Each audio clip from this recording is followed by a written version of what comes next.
I'm going to introduce a mate of mine, actually. I don't really have that many friends. It's probably quite obvious why. But this guy, actually, I would call him a friend. And he's not here because he's a friend. He's too damn expensive, so that's not even possible. But he's here because he's probably among, I don't know, I like these rankings, you know, top 3, top 5. I'm going to put him in the top 3, all right? The top 3 most famous digital artists in the world. How about that sound? Does that sound good? Do you accept the 3rd place, I mean, at least, or something? Anyway, I've known him for 20 years, I suppose. I know he's worked for 20 years because I wrote about him in my 2004 book, Future Frequencies. And the reason he's in that particular book, because it's obviously about future studies, is because that type of work I consider to be one of the most inspirational for what we should be looking at. And the arts in my book, it's not just the arts, it's progressive culture in general has a massive place to play. And one of the reasons I think that is because of the imagination that they put into it and the freedom, right? They're not necessarily held up by a lot of obstacles that we are, let's say, certainly in the consulting part of it. So Stanza, I don't even want to call you a digital artist. It sounds awful. It sounds like something from the 1990s or something, Stanza. He's just a brilliant guy. He's just a genius. It's much better. Stanza, come and take your glass of water and go for it. Good afternoon, everybody. That's quite an introduction. Been an artist for 40 years now, and I engage with different sorts of technologies in my practice.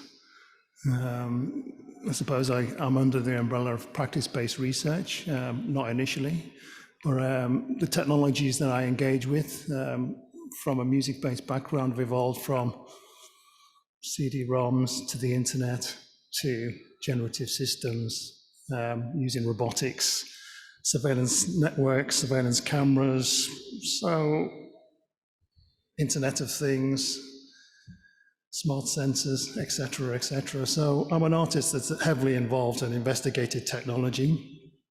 And I guess if there was a title to this talk, it's called The Emergent City, Explorations and the Ethics and Control of Data. So over the last, let's call it 20 years, various umbrellas are situated over my work. One could be panoptic aesthetics. So, you know, within these artistic explorations, I've been investigating the idea of surveillance, first from, let's say,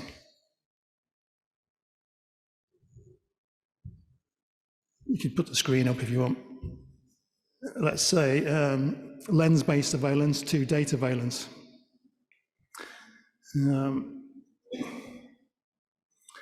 Within context, I'm just going to read something out that sort of, imagine walking out of the door and knowing every single action, movement, sound, micro-movement, pulse and thread of information is being tracked, monitored, stored, analyzed, interpreted and logged.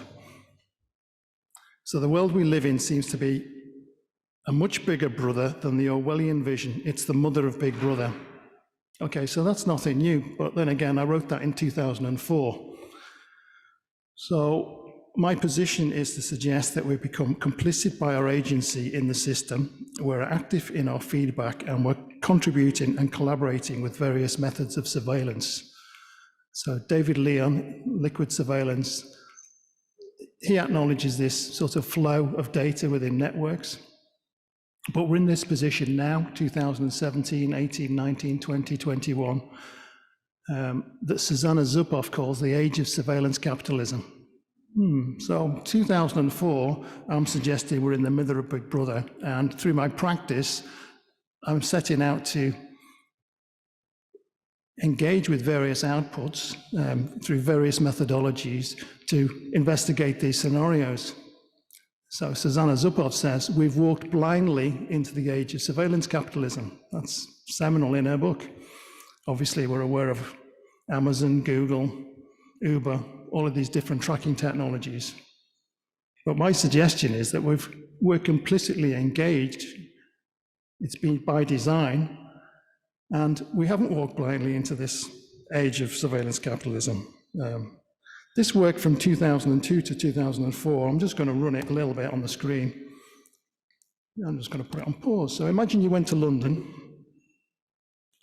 and, excuse me. So imagine you went to London, you were standing in Oxford Street, and you all picked a various location in London. You took a photograph. That's an example of linear media. So my work has moved from linear to interactive to systems. So how could you envisage the whole of, well, for instance, how could you envisage what the person next to you is taking a photograph of? And then let's say you did that and you took a photograph, and then you moved forward and you somehow recomposited every single image in everyone else's mind in the auditorium in real time. So this is a demonstration of how to do that with technology. What you're looking at is a video of the software. The software is currently installed in Central Car in Paris as part of an exhibition to do with Invisible Agency. So I'm just going to run it again. So each one of these squares is taking live feeds from 360 cameras in real time. So each one of these is a morphing real-time realization of London. So a big deal. What it's operating to do is connect the network and then redeploy the network in real time. I'm showing you a video, but I'm going to emphasize that this was presented online as a piece of net art, which basically means that a global audience can see this. So you'll notice this strange effect that's going on over the top of these images. So essentially what I've done is I've taken control of this network and I've put my algorithm on top of the images in real time. So in 2004, I'm exerting control over this, what I'm calling panoptic space, and disclosing what might be termed a parallel reality. And it infers that instead of individuals as the body in the data space, we can collectively re-engage with informational space in a different way.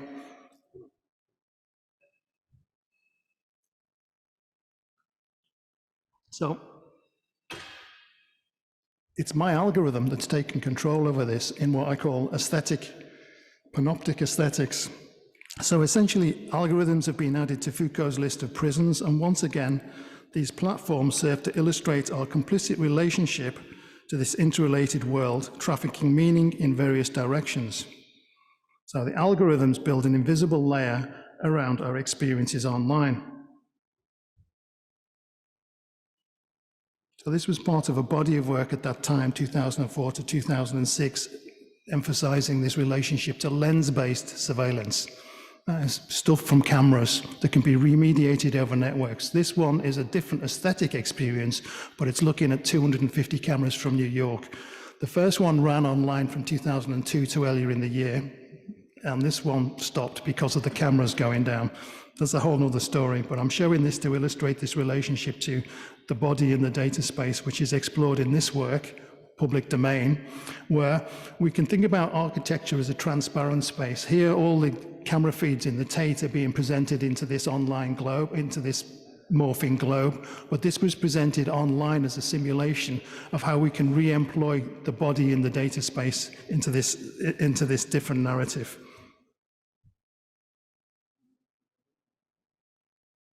So that was a series of works. Another one was called Visitors to a Gallery, where everybody in the gallery suddenly becomes part of the artwork, again, lens-based. So moving this further, this idea of mixing types of data, the datavalent side of things, this one called the Agency at the End of Civilization, is an audiovisual interpretation that takes 44 million number plate recognition plates that I was given access to. I'm just going to pause it there. So it's mixing two systems. One is 300 camera feeds from London, from the south of England in real time.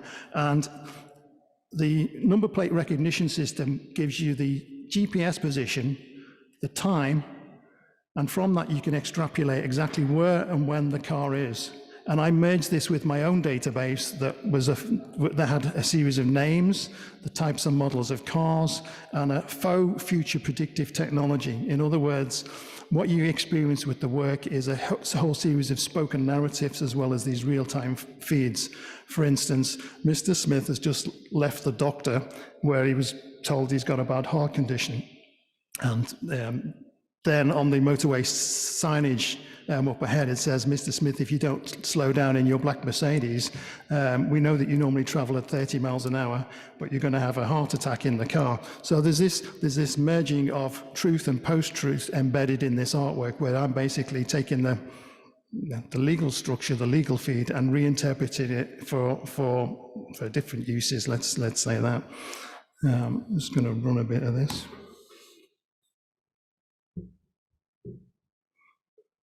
So within the landscape and the city, this sort of mobility can be identified through traffic patterns, as just shown, through pedestrian patterns, in similar ways to bird flocking patterns. So these patterns are everywhere. So pattern recognition now seen in AI is also seen in architecture, in architectural fabric of the urban design network. And closer inside into the micro patterns of the city, we see these life cycles of the atomized, the insects, the life of continuity, all of which can exist along this timeline of past, present, and future. And all of these works exist in the present, in the ever-present moment of the real time, speculating on these other scenarios. So this adds to this thought process, this widening of horizons, of enmeshed technology, which was recently described poetically by Benjamin Bratton, who questions what planetary scale computation has done to our geopolitical realities. So, for example, that's now embedded in what he calls the stack. Lots and lots of layers of embedded systems. I'm just going to move on ahead. So I'm showing these different artworks to show this sort of plurality of engagement within these artworks. This one, Lost in Translation, I'm just going to pause it there, refers to this book that was specially curated. It refers to passages in the Quran, the Bible, the Torah, and a takeaway menu. And the takeaway menu is there because it's the most widely read text every day in the world. So you open the book, you choose, you walk up to a lectern with a microphone similar to this, and you read to a robot. And the robot is reacting to your favorite passage. It's reacting to your voice, and through an artificial intelligence system, it's then making meaning or trying to make meaning of the way that you read and talk to the machine. So these are a series of outputs that this robot created. So maybe we could say essentially data has become the medium of the age. Mm-hmm.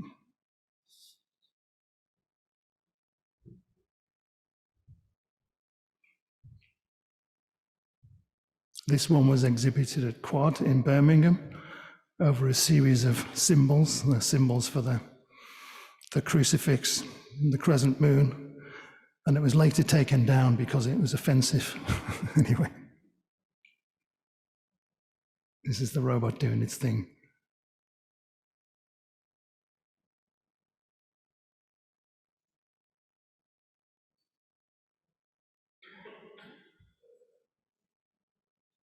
So we seem to be bombarded with information, this cacophony of noise, this idea that you could be heard above the noise. The suggestion yesterday that was where there's so much information, there's so much data that we have to slow down. Well, there's the choice there. We have to slow down or we have to speed up. And this artwork called The Reader is a 3D sculpture, slightly bigger than life size. It's actually a representation of me reading a book. There we go, we can see that. And there's 100 micro screens built into the sculpture. And each screen is, you can start to see the title or the name of something. I'm reading all the books that were ever published since 1952, all at once. So the inference is maybe to do with this transhumanist argument or this situation in the future that our embedded chips inside our bodies are going to give us the privilege to extended knowledge, and whatever that means. And what I'm suggesting here is there's also another political reality, because the political reality is that it will separate the haves from the have-nots once again. The haves will be engaged with these technologies and the have-nots will be somewhere else. And because the technology is inside of us, it's also invisible. Whereas the other types of surveillance monitoring, I'm actually trying to make the space transparent on the inside and the outside of the architecture. Here we've got this shrouding once again, this clouding of information. Except here I am transparent. I'm showing you this information from all the books ever published since 1952. So this notion can be extended further of the body in the data space.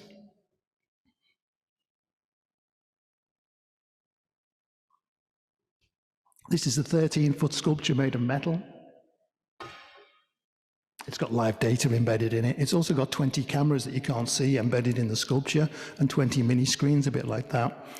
In England, a few years ago, if you were hanging around a shopping centre wearing a hoodie, you'd basically be given an ASBO, antisocial behaviour order.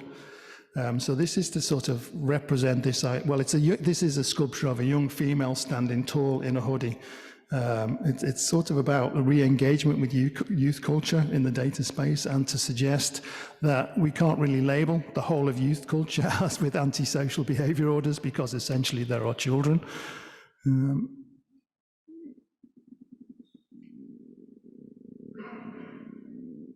So there's different ways to think about the city. There's different ways to think about the wider system of the city. I have a project called soundcities.com. It's been going for 20 years now. It has found sound from 250 cities. So you've got essentially, just to strip this down, you've got my three central methodologies: collecting data, often using wireless technologies or sensors, trying to visualize data in various ways, through software, through visualizations, through sculptures, through various apps and outputs, and then displaying them in some contexts. So what you see generally at the output is this display system. It's a display of 250 speakers on the floor. But what it's doing is it's engaging with this feed from my database of thousands of sounds from around the world. So it allows you to reimagine the sound of the city as a musicality, as a sort of contemporary space. And you can also navigate this via a different sort of interface. So there's different ways to think about, again, this body in the data space. And I'm going to move on quickly to, it's not like yesterday, next. Next, I'm going to stop on this one. This looks like the same work because I'm using the same system at the display end, but the collection of the data is completely different. So lens-based surveillance, data valence. In 2006, I started developing wireless sensor platforms, very small micro modes that collect data, light, temperature, noise, and humidity, pre-Arduino. If you scatter the city with these things, they all can talk to one another wirelessly. So it's not that linear or interactive, it's a multi-nodal mesh network that I deployed to collect data. So this is me in control of my own network. And in this particular case, I'm basically turning the whole city into a sonification of sound. Yeah, that's what it does. I'm just going to move on. So we've got this idea that what I've done here in 2006 onwards is I'm distributing my own networks. And the contradiction is I'm now at the pinnacle of control within these networks. So I was looking for a different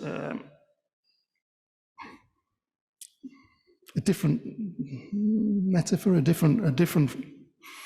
different form of spectacle of which you could then interrogate these different data forms. So here we've got a work called the Nemesis machine, from Metropolis to Megapolis to the Ecumenopolis, from the small city to a big city to the whole world as a machine of which, as individual bodies in the data space, we're now complicitly moving and complicitly entangled.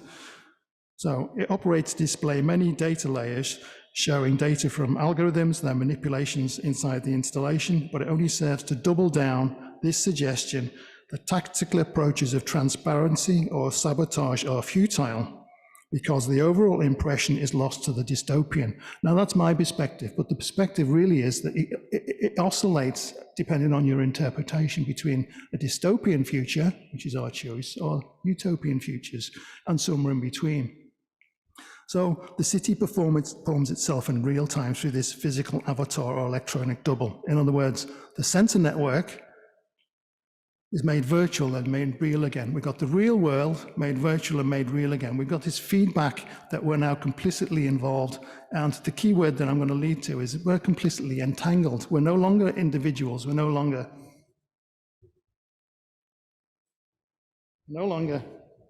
zeros. or ones, but we're forming part of this bigger algorithmic society. That's the suggestion.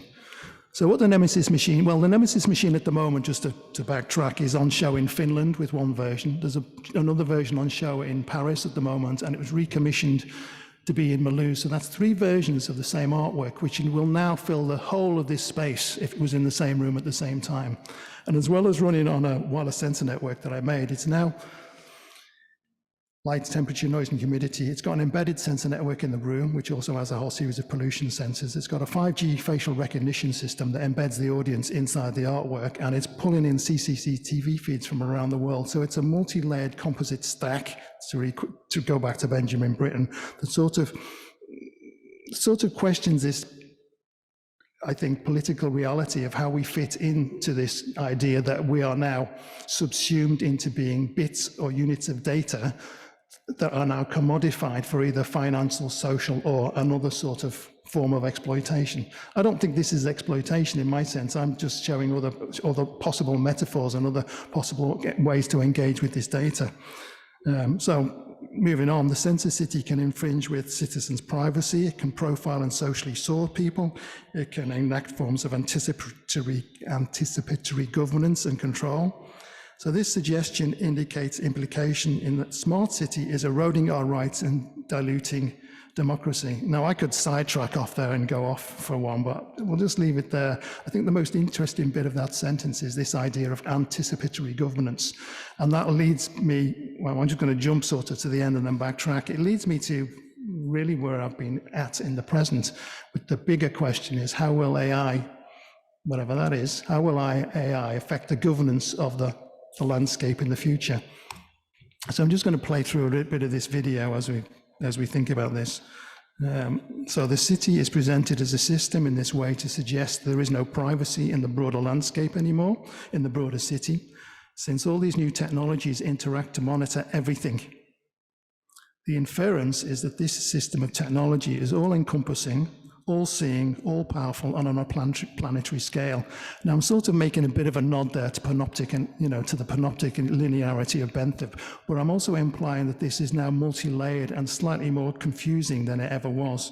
So the city machine has therefore become alive, and of itself, the parsing of real-time data systems becomes a critique of liquid surveillance, referencing Leon, and networks in that the whole city can be seen all at once from a variety of perspectives.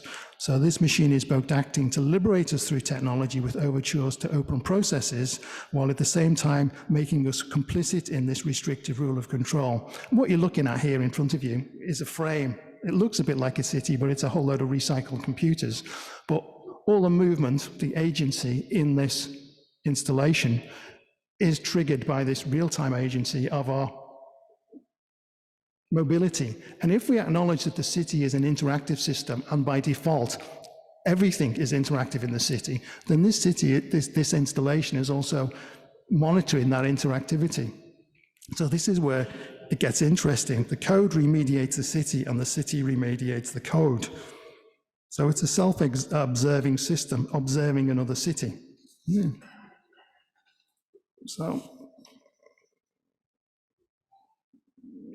So inside the generative organic form that is the system, we need interfaces to parse the data. But what good will they be when they are parsed by this new algorithm that's continually and simultaneously shape-shifting between the dystopian and the utopian? Will it serve us, or will it keep us servile?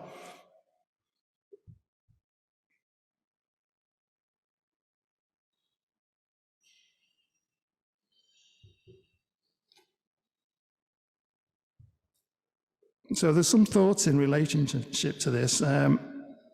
Today, everything has been laid bare in these cloud computing systems, business documents, credit ratings, health records, bank records, emails, photos. The connections inside these systems are endless, and that's just on the one-to-one, point-to-point of our individual relationship to these systems. Then there's also the composite, convoluted relationship to everyone else in these systems. So it's disclosing not only new knowledge, but the experience of others in the wider world all at once. So this creates an argument for a more thoughtful engagement with this technology. I mean, after all, it literally is an IoT smart city technology that I've deployed here. You know, and as I said, obviously the implicit contradiction is that I'm at the top of this pyramid because it's my system, but it is open source, but maybe that's a nod to something else. So what it does is it's full of noise, it's full of interference, and this data seeks to collapse time and space, provoking this displacement and provoking this agency. So where does that leave us? Edward Snowden, in an email in 2017, wrote this. I'm just going to read it. Now, every border that you cross, every purchase you make, every cell you dial, every cell tower you pass, friend you keep, article you write, site you visit, subject line you type, and packet you route is in the hands of a system whose reach is unlimited, but whose safeguard is not. So it comes as no surprise. That's remarkably similar to, imagine walking out the door, which is my early remark from 2004. Imagine walking out the door and knowing every single action, movement, sound, micro movement, pulse, and thread of information is tracked, monitored, stored, and analyzed.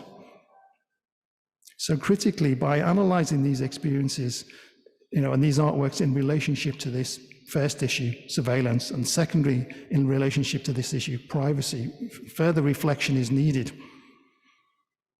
Okay, so whether by design, intention, we've nonetheless brought ourselves to this position.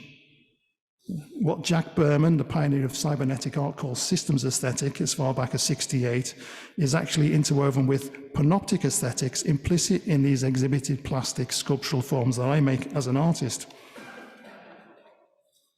So this leaves this work, if it's practice-based research, which it is, in search of more questions. Number one, how can the collective body reclaim control over the data space using network technologies? Number two, the one that I alluded to earlier, how will artificial intelligence and machine learning affect the governance of the urban landscape? And three, how will technologies of today remain of value to artists as these systems become obsolete? And that's a big issue in my own practice. And so there's a question, can we use new technologies to imagine a world where we're liberated and empowered, where finally all of the technology becomes more than a gimmick and starts to work for us, or are these technologies going to control, separate, or divide us? So, just moving on. Got 7 minutes, I was just going to show a few other works. This question, how will AI affect the governance of the smart city, was addressed in this work. So quite quickly and quite simply, instead of being at the control of my own data feed and system, I decided to use everybody else's data feeds from a whole load of smart cities. And in order to do that, I had to build an API. And into the API, think of it like a big sweetie jar, and you can give it a shake. So all of these sweets are put into this cookie jar, smart city data from 250 global cities, into my format, of which I can then output, collecting data, visualizing data, then outputting data, and then I can output it into different scenarios. This artwork is running a machine learning algorithm inside the database online on top of these 250 feeds. So I've created a whole global platform of data with a machine learning algorithm to look for patterns in the data, for poetic interpretations of data, if you want. And what it does is, in this artwork, it triggers these custom-made electronics in the system. This has become a body of 20 works made during the last 2 years over the COVID period, which are currently on display in Finland under the title Living Landscapes. This is really an extension to what I call the traditional landscape painting, possibly, but now we're looking at this space that's above the landscape, which we're navigating all the time. Another way of interpreting this artwork is as an eco-visualization, because this one is specifically addressing pollution data. So this sort of leads on to where I'm going to talk about in a minute, because for some reason I'm double booked. But if the greatest discovery of the modernist age was that the world is full of atoms, you know, and I'm really thinking a lot about David Bohm and these connections between life and physics, then it seems to suggest that we can, at some stage, basically monitor everything in packets of zeros and ones. Yeah, maybe. That's a project called the Binary Graffiti Club, where either a 0 or a 1, but if we all, anyway. But what would happen if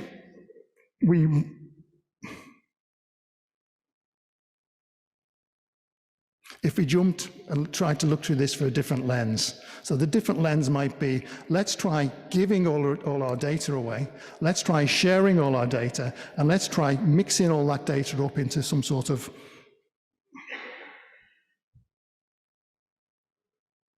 something else.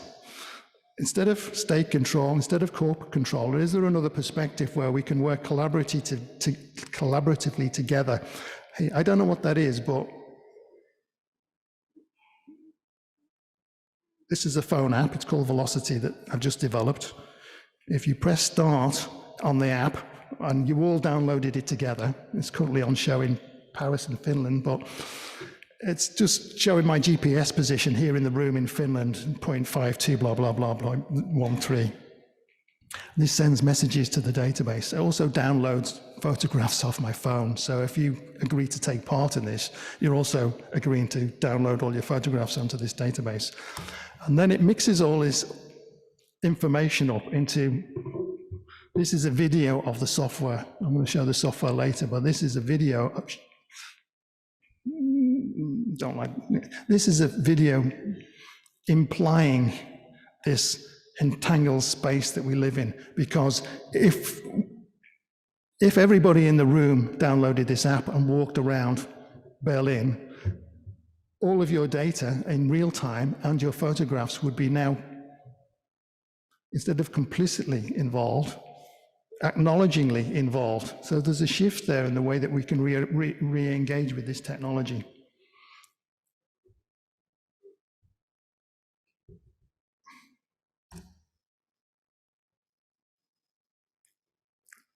In a sense, I'm not of the born digital age. 40 years practice implies that I've been around for a while. My work stems from the analog to the digital, and occasionally I revisit analog works where they've been inspired from the digital back to the analog. I'm not going to explain this work. I'm just going to turn the volume up and play a little bit. I've sort of finished, but I'm going to play this.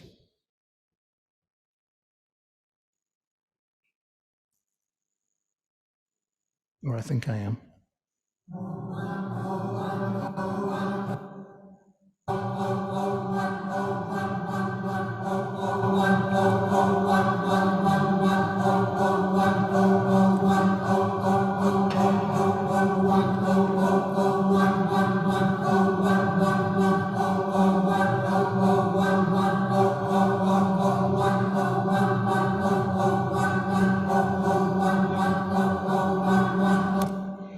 If it needs an explanation, they're actually singing political messages that were workshopped with young people, where I present a series of 10 questions, and the best answers are turned into binary, and the best of them, working with various choirs, are then sung in various locations. This was the arty version, which was presented in a church, but it's been presented outside the Welsh Parliament in Welsh, which is dim, in, dim, in in German, 101 in English, 0101, etc. And it's called the Binary Graffiti Club. That's the end of my presentation, the Emergent City. Thanks a lot.